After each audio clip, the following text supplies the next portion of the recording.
This type of beetle produces luminescent light onto the spotted areas. It turns red, white, and luminescent green depending on the area and angular spot in relation to sunlight. As long as they are intruded by other insect or other movement around, they usually change the luminescent light on the spotted area as part of their defensive mechanism and camouflaging effect.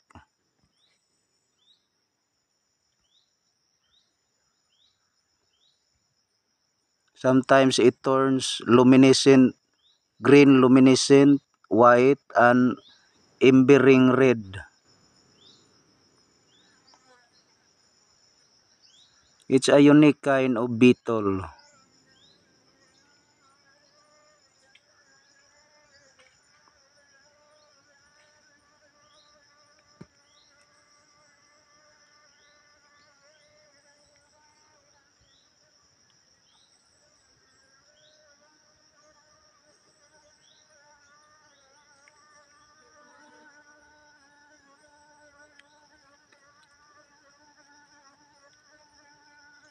Look at that, it changes from embering red into another color, green and white, various luminescent color.